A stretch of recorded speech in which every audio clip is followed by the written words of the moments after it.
इसके बाद फिर हम लोग इसी इक्वेशन से P की वैल्यू निकाल लेंगे, हमारी Q की वैल्यू निकल के आई है। हालांकि अगर इस क्वेश्चन में वैल्यू 360 की जगह पर अगर 36 होती तो 10,000 की जगह 1000 हो तो ये क्वेश्चन और ज़्यादा अच्छे से बन जाता, लेकिन ठीक है कोई बात नहीं। आइए P की वैल्यू निकालते हैं। ठीक है, तो P की वैल्यू हम लोग निकाल लेते हैं पहले। ठीक है, तो ये 1 = 1 है तो 1 रखेंगे, 1 माइनस Q कर देंगे। ठीक है, तो Q की वैल्यू जो निकल के आई उसको हम रखेंगे, तो 1 माइनस 0.189। ठीक है, तो इसको माइनस करेंगे, तो माइनस करके देख तो ये जो वैल्यू आएगी 0.183 आ जाएगी। ठीक है, अब ये तो हो गई आपकी P की वैल्यू।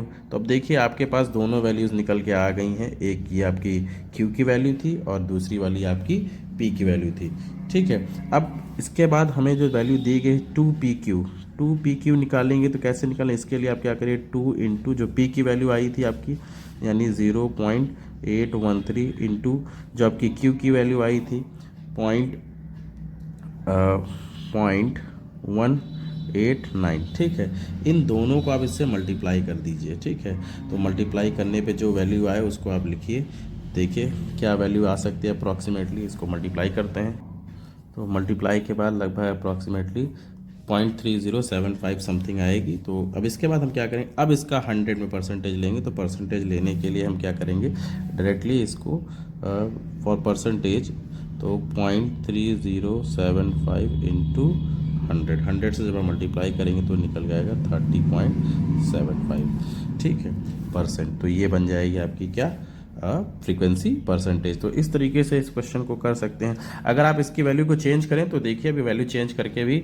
मान लीजिए 36 और 1000 ले लीजिए, तो देखिए बहुत आसानी से आ जाएगा। तो दोनों ये पूरा कंप्लीट क्वेश्चन है, इसी तरीके से आपसे क्वेश्चन मिलेगा। वैल्यूज़ कुछ भी रख सकती है, उसने 1000 दे दी थी या 10,000 दे देगा या आपको 20,000 दे। देखिए कैलकुलेशन जो देगा आपको वो सिंपल कैलकुलेशन होगा, तो आप अपने सिंपल कैलकुलेशन के बेसिस पर इसको आप कर सकते हैं। ठीक है, हम देखिए 36 और 1000 लेकर के भी आपको करके दिखा देते हैं।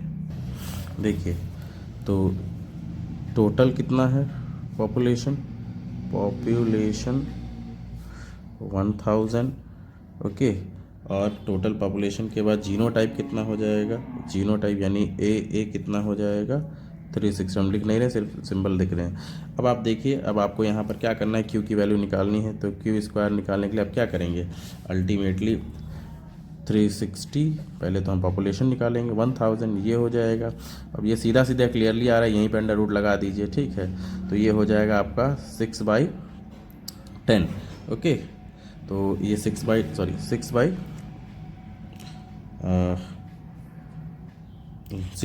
हो जाएगा, तो ये बन जाएगा आपका 0.6। तो देखिए यहीं क्लियरली हो गया। अब ये आपकी Q की वैल्यू निकाले, P की वैल्यू यहीं से निकाल लीजिए। तो P की वैल्यू निकालने के लिए 1 माइनस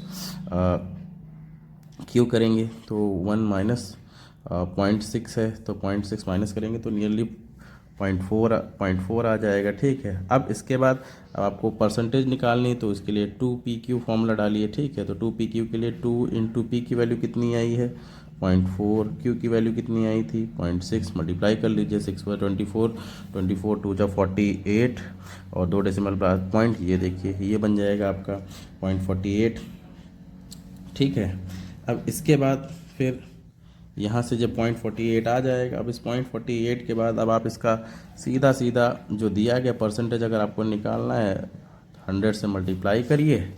परसेंटेज निकालने के लिए 100 से इसको मल्टीप्लाई करेंगे और मल्टीप्लाई करने के बाद आपका 48% निकल के आ जाएगा। तो एक ये तरीका है, वैल्यूज़ चेंज होगी तो अल्टीमेटली आंसर्स भी बदल जाएंगे। ओके, आई होप समझ में आया होगा। इसको 2-3 बार देखिए, समझ में आ जाएगा। वैल्यूज़ चेंज करके रखिए तो भी समझ में आएगा।